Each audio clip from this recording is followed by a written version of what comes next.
Betrayal, have you ever felt it? Not from an enemy, but from those closest to you, the people who were supposed to love, protect, and stand by you. What if the very ones who should have lifted you up were the ones who threw you down? What if the suffering that crushed you was actually shaping you for something greater? Joseph was a boy with a dream, a vision so powerful that it stirred both wonder and hatred. His own brothers, flesh and blood, could not stand to see him favored. Their envy turned to rage, and rage turned to treachery. They stripped him of his robe, threw him into a pit, and sold him into slavery. One moment, he was his father's beloved son. The next, he was property, carried away to a foreign land, bound in chains. Have you ever had your whole life turned upside down in an instant? And yet Joseph's story was far from over.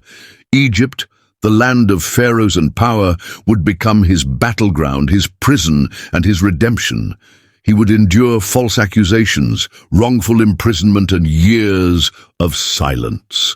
But every hardship was a step toward his destiny, because what his brothers meant for evil, God meant for good. A slave would rise to rule, a prisoner would become a savior, and the very ones who betrayed him would one day stand before him, desperate for mercy. Have you ever wondered if the pain you're enduring is not a punishment, but preparation? What if your suffering is the beginning of your purpose, not the end?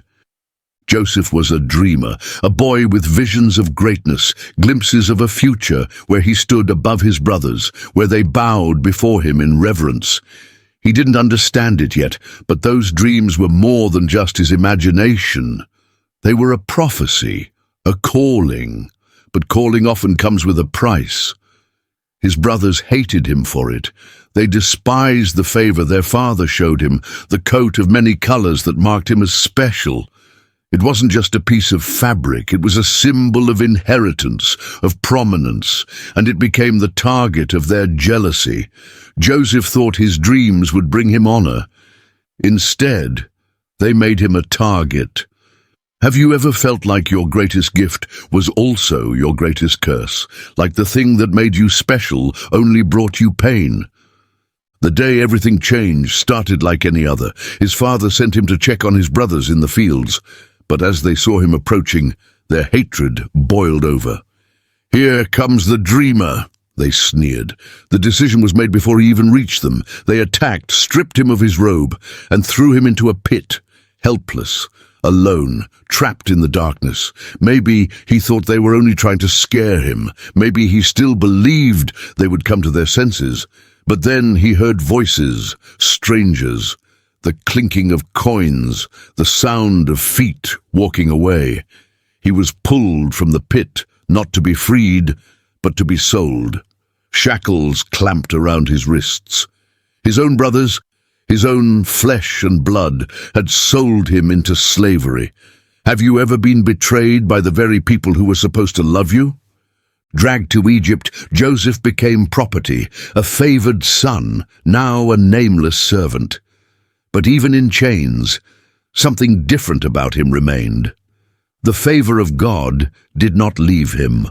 He was bought by Potiphar, an official of Pharaoh's court, and in time Joseph rose. He worked hard. He was faithful, and soon he was not just a slave. He was the master of Potiphar's household, second only to him. Everything he touched prospered. It seemed that even in suffering, Joseph could still rise, but just when things seemed to be getting better, disaster struck again. Potiphar's wife set her eyes on him. She wanted him. She pursued him. But Joseph was loyal, not just to his master, but to God. He refused her advances, and for that she accused him of a crime he did not commit. The same hands that had once bound him in slavery now dragged him to a prison cell. He had done everything right, yet here he was again, back in the dark. Have you ever done the right thing, only to be punished for it? But Joseph did not let prison define him. Even there he worked, he served, and soon he was given responsibility over the prisoners. In the depths of injustice, he remained faithful. And one day, two of Pharaoh's officials were thrown into the same prison, the cupbearer and the baker. Both had dreams they couldn't understand, and Joseph, the dreamer, interpreted them. One man would be restored, the other would die. And just as Joseph said, it happened. The cupbearer, before he left, promised to remember Joseph, but when he was freed, he forgot. More years passed, more silence, more waiting. Had God abandoned him? Had the dreams of his youth been nothing more than foolishness? Have you ever been trapped in a season of waiting where it felt like nothing was changing? Then, one night, Pharaoh had a dream of famine, of 7 years of plenty, followed by 7 years of devastation.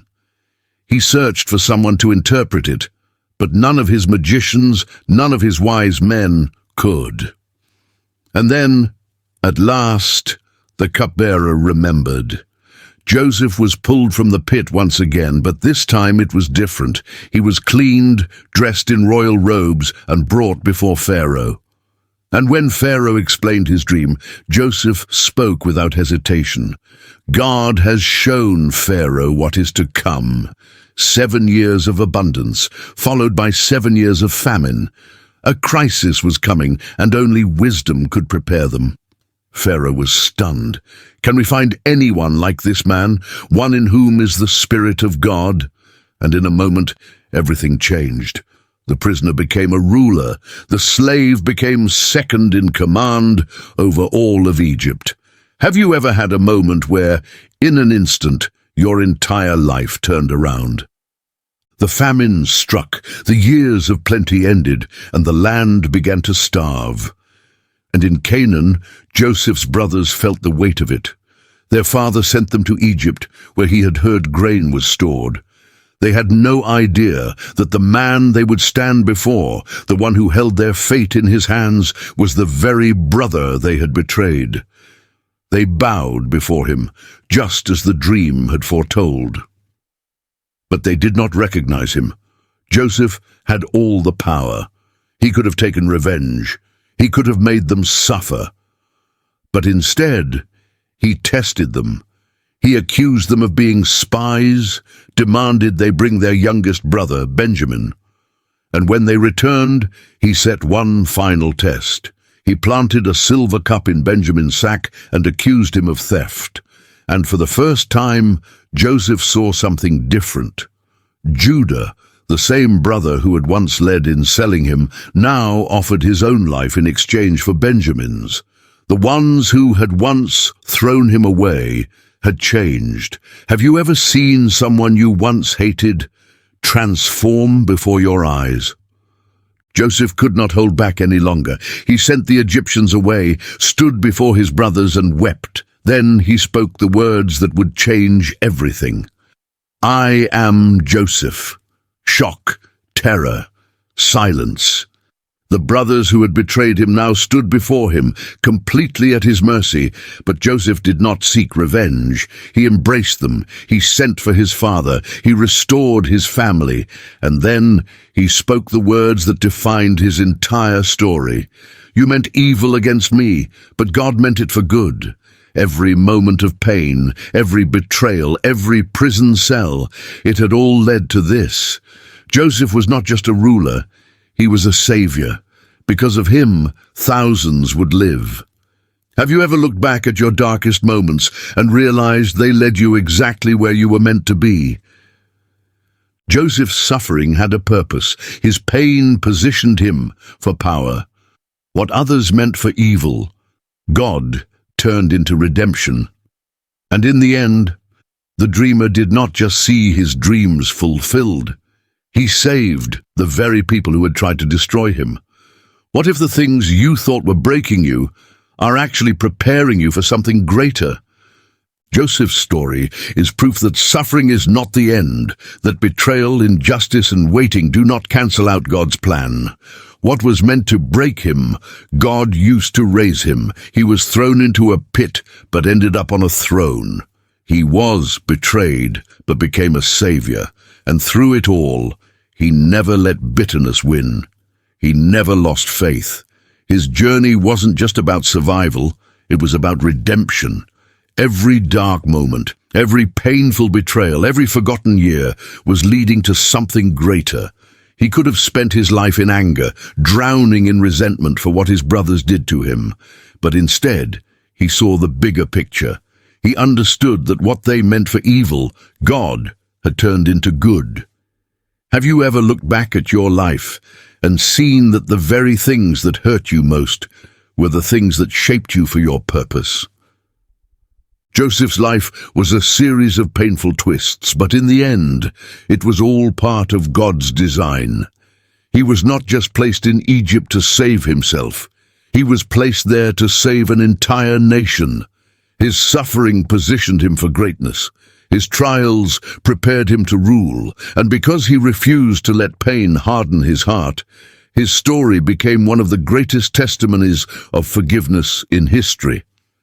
Have you ever thought that the pain you're going through is actually preparing you for something greater?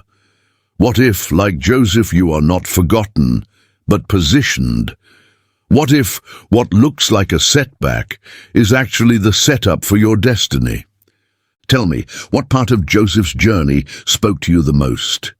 Have you ever faced betrayal, only to see how God turned it for good? If this story made you think, then don't miss our next video. Job, the man who lost everything, yet never lost his faith. Watch it next.